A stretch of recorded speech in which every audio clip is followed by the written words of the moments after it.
Alright, this is part 2 of the tapping mini-series. In the first video, I was talking about beginner tapping, which is just focusing on one string. In this video, we'll take it to another level and focus on licks that involve tapping two strings. So, just a quick review. The first video, we were focusing just on this.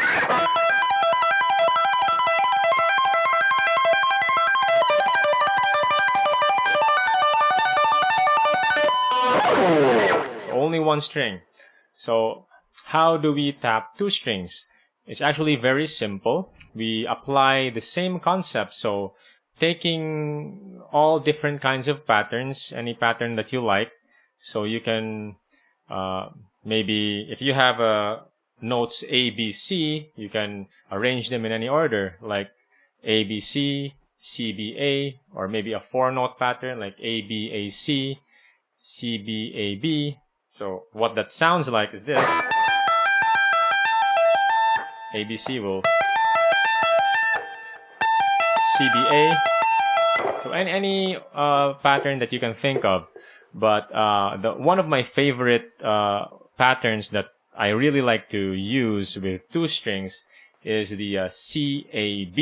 So this one, tapping on the third note.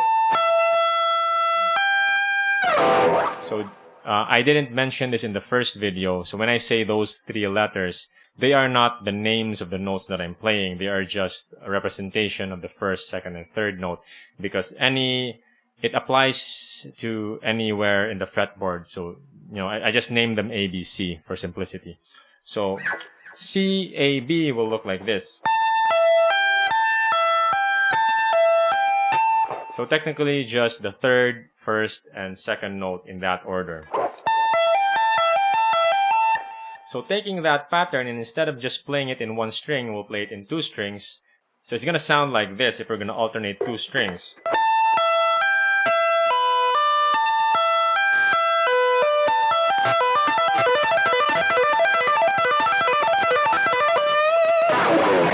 So that is the only difference between tapping one string and tapping two strings. It's basically the same pattern, or you can even create your own pattern that's different from one string to another. But the only challenge here that's different from tapping one string is the muting part. Because when you shift to another string, if you're not careful, you're gonna have unnecessary noise with the other strings if you don't mute it properly. So usually I have the palm of my right hand muting the lower strings like this. It will rest somewhere here.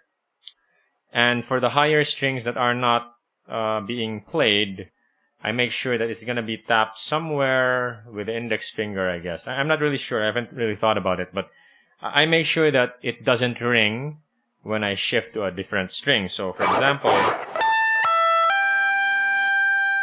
when I play the second string, I make sure that this index finger, when it shifts to that string, it's still, the flesh of this finger is still touching the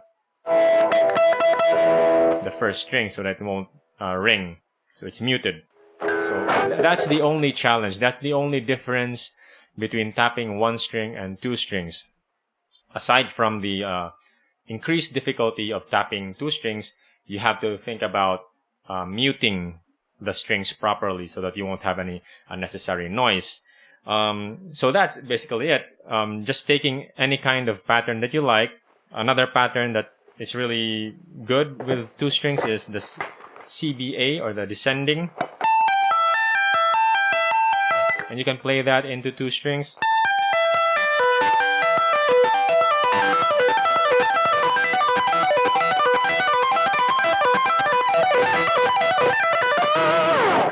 And another thing that I like to really do with tapping two strings is hammering on from nowhere. So this is a really cool lick that I love to do.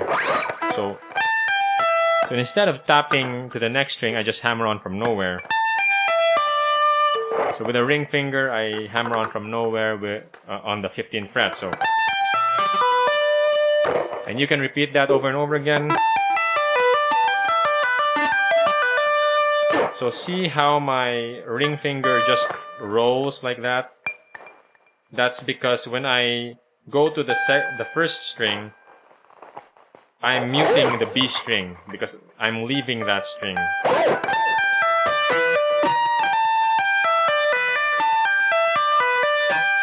So the ring finger is still touching the B string so that it won't ring. So it's still muted.